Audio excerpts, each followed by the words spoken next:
Hello నాన్న, చెప్పయ్యా. Hello నానమ్మ, వస్తున్నావా? ఎక్కడికి? అదేంటి నానమ్మ, చెప్పా కదా ఇవాళ సోల్ శాంటే ఎగ్జిబిషన్ లో నా బ్యాండ్ షో ఉందని. గుర్తులేదయ్యా. అమ్మకు బాగాలేదని నాకు కూడా రావాలని లేదు నానమ్మ, కానీ ఇది నా ఫస్ట్ పర్ఫార్మెన్స్ నానమ్మ, ప్లీజ్. మనసేం బాగాలేదు నాన్న.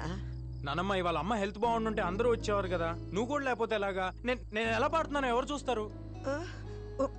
వస్తానులే. థ్యాంక్ యూ నానమ్మ, ఐ లవ్ యూ. రీచ్ అయ్యి కాల్ చేయి.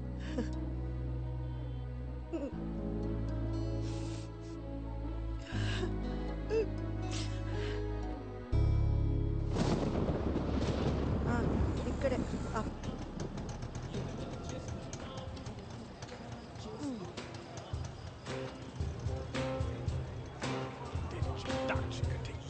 హలో హలో నాన్న, నేను ఇక్కడే ఉన్నాను, గేట్ దగ్గర ఉన్నానయ్యా. నువ్వు టికెట్ తీసుకుని లోపలికి వచ్చేసి నేను వస్తున్నా. వస్తాను, టికెట్ తీసుకుంటాను, వస్తాను.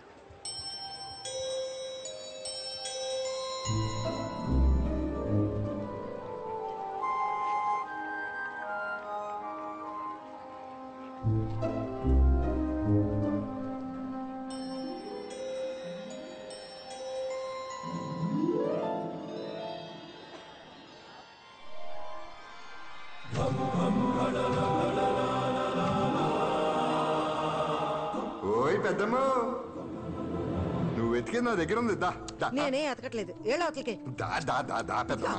ఇప్పుడు జాతకం అంటే తలరాత బ్రహ్మదేవుడు రాసింది. ఒక 100 ఇవ్వు, నీకు కావాల్సింది నీకు తిరిగి ఇచ్చేస్తాను. డబ్బులు లేవు, గిబ్బులు లేవు. నోరు ముసురు ఏళ్ళ అవతలకి. బెమ్మంట రాచాడంట. వామ్మో, దేవుడంటే అంత కోపమా? ఏదో రాశాడన్నావుగా, ఏ రాశాడు? కూత కోయల్లాగున్నా రాత గాడిదలు కాస్తుందని. అవును పెద్దమ్మా. ఏటవును? అవును పెద్దమ్మా, నీ కొత్త కోయిలే నీ రాత గాడిదే, కానీ ఆ రాతకి నీ కోతకి లింక్ ఉంది పెద్దమ్మా. ఇదిగో ఇది పెట్టుకో.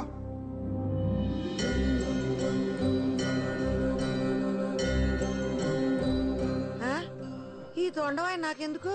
ఈ రోజు వైశాఖ పౌర్ణమి పెద్దమ్మా, చాలా శక్తివంతమైంది. ఈ వినాయకుడిని నీ దగ్గరే ఉంచుకో. ఏటో నీ గందరగోళ మాటలు నువ్వు. నా దగ్గర దీనికి డబ్బుల్లా. నాకు డబ్బులొద్దులే. ఈ రాత్రికి వినాయకుడిని నీ దగ్గరే పెట్టుకుని త్రికరణ శుద్ధిగా నువ్వు ఏదనుకుంటే అది జరిగి తీరుతుంది.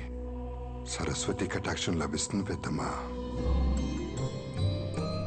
ఏదో ఒకట్లే, నేను వెళ్తున్నా. నీతో కూర్చుంటే ఏదో ఒకటి చెప్పి డబ్బులు లాగేలాగున్నావు. శుభం, మనోవాంఛ ఫలసిద్ధిరస్తు.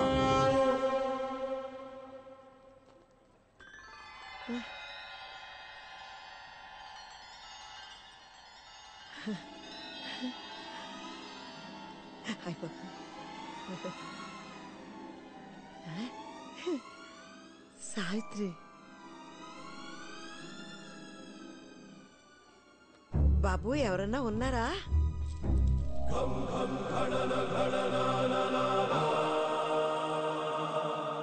చెప్పండి. మిమ్మల్ని ఎక్కడో చూసినట్టుందండి. చూసే ఉంటారు. ఈ ఫోటో స్టూడియో నాదే. నా పేరు నారాయణ. అందరిళ్లలో ఉంటాయి నా ఫోటోలు. భలే ఉన్నాయండి అన్నీ. ఈ కెమెరాలు, ఫోటోలు ఎప్పుడో నా చిన్నప్పుడు చూశాను. మళ్ళీ చాన్నాళ్ళకి. అది భానుమతి గారు. నా పేరు సావిత్రి, గాని చిన్నప్పుడు అందరూ నన్ను భానుమతిలాగా ఉన్నావు అనేవాళ్ళు. ఇప్పుడు కూడా అందంగానే ఉన్నారుగా. మీరు నన్ను పాతికేళ్ళప్పుడు చూడాల్సింది. నేను కాదు, మీరు చూడాల్సింది చేయాల్సింది చాలా ఉంది. అంటే? అక్కడ కూర్చోండి, మిమ్మల్ని 25 ఏళ్ళు ఉన్నప్పుడులా ఫోటో తీస్తాను. ఇక్కడ ఎగ్జిబిషన్లా లేదండి. పిట్టల ధరలు, కోతల రాయలు కూడా పలుకుని టెంట్లు వేసుకున్నట్టు ఉందండి. హాయ్, ఎంతండి ఫోటోకి? మీరు తీయించుకుని ఒక అరగంట అలా తిరిగేసి రండి. ఫోటో నచ్చితే మీకు ఎంత అనిపిస్తే అంత ఇవ్వండి. నిజంగా అందంగా వస్తుంది కదండి ఫోటో? మీ అందమే మీకు వస్తుంది, చూస్తారుగా. మాట ఇచ్చారండి.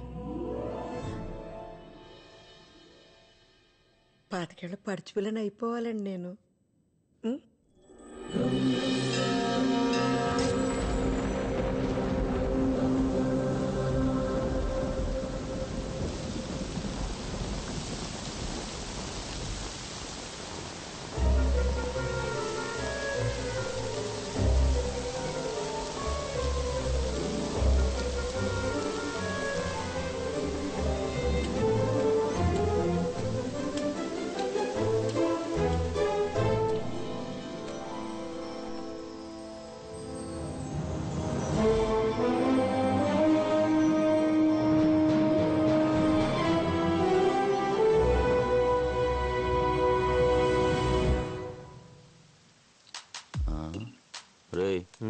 బేబీని చూడరా, బాలే ఉంది కదా.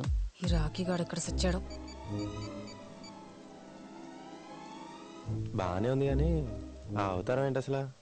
రే, ఇప్పుడే పల్లెటూరు నుంచి దిగుంటుంది, నా చేయి పడితే అంతా సెట్ అయిపోద్ది. అబ్బా, ఏం బేబే, బాయ్ ఫ్రెండ్ ఫోన్ ఎత్తట్లేదా? నన్ను గాని కంపెనీ ఇమ్మంటావా?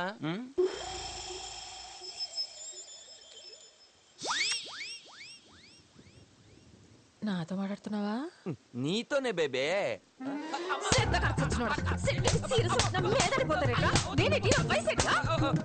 ఓ 23 ఉంటాయి. అమ్మా 20. కళ్ళు కూడా చెప్పేట్రా నీకు.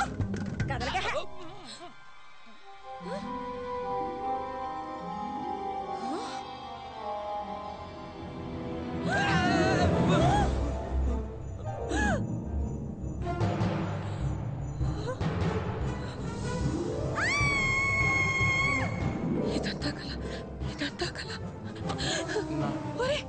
ఐఎమ్ సారీ అండి.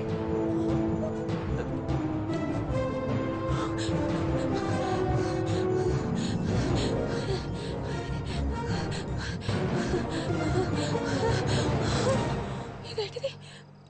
ఫోటో స్టూడియో ఎక్కడ?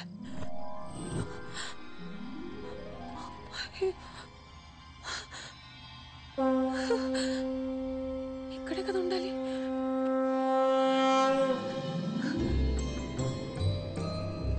బాబు బాబు, ఇక్కడ ఫోటో స్టూడియో ఉండాలి. పక్కనే జ్యోతిష్కం చెప్పే అబ్బాయి ఉండాలి కదా. వినాయకుడి విగ్రహాలు అవి ఇస్తున్నాడు. నువ్వు చూసేవాళ్ళని.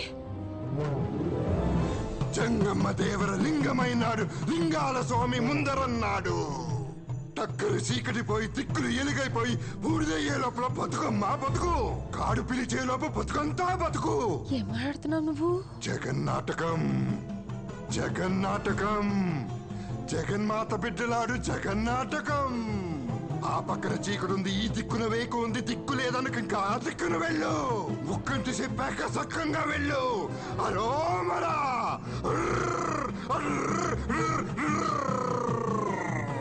హరో మరా.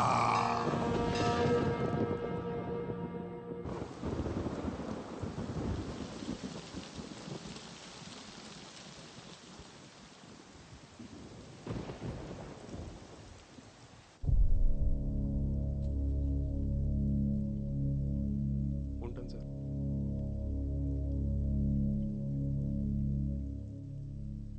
పోయింది, ముసలిది పోయింది. అమ్మో ఎంత టార్చర్ పెట్టింది, పీడ విరగడైపోయింది. పోయింది కదే, పోయిన వాళ్ళు తిట్టకూడదు. అబ్బా మీరు ఊరుకోండి, ఏమైనా చెప్తారు మీరు. Let's all celebrate. Let's party.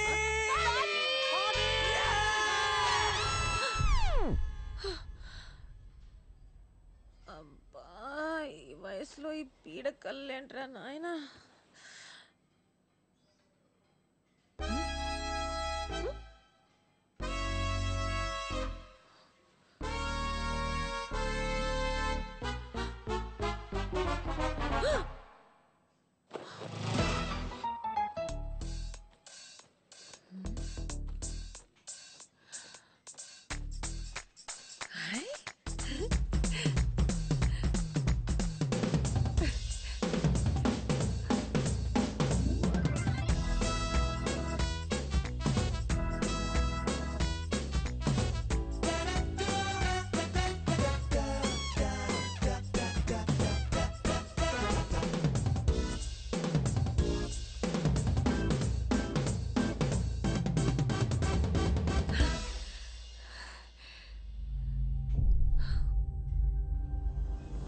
ఈ రాత్రికి వినాయకుడిని నీ దగ్గరే పెట్టుకుని త్రికరణ శుద్ధిగా నువ్వేదనుకుంటే అది జరిగి తీరుతుంది.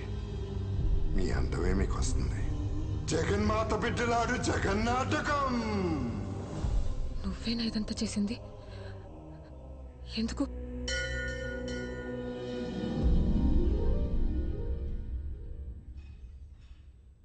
ఎందుకంటే ఉన్నది ఒకటే జీవితం.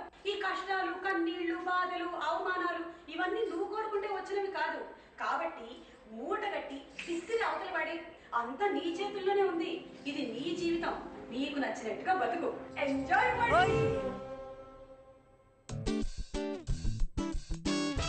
నిన్న రాత్రి నుంచి కనిపించకపోతే ఇప్పుడు దాకా ఏం చేస్తున్నావురా? నీకు నాకు చెప్పకుండా ఎక్కడికి వెళ్తుంది? అదే అర్థం కావట్లేదు బాబాయ్. రాత్రంతా హాస్పిటల్లో ఉండిపోయాను. ఇంట్లో ఉందేమో అనుకున్నాను బాబాయ్. నాకు ఒక ఫోన్ అన్నా చేసి ఉండొచ్చుగా. బ్రెయిన్ పని చేయలేదు బాబాయ్. నీ దగ్గరకు వచ్చిందేమో అని బయలుదేరుతున్నా, నీ లోపు నువ్వే వచ్చావు. ఆ అమ్మ ఫోన్ స్విచ్ ఆఫ్ అయిపోయింది బాబాయ్. ఎన్ని మాట్లాడినారా నేనేం అనలేదు బాబాయ్. నువ్వు అనలేదు. నువ్వు అనవు. నీ కూతురుతో అనిపించావుంటగా. ఒక్కొక్కటి సంగతి తర్వాత చెప్తాను రా.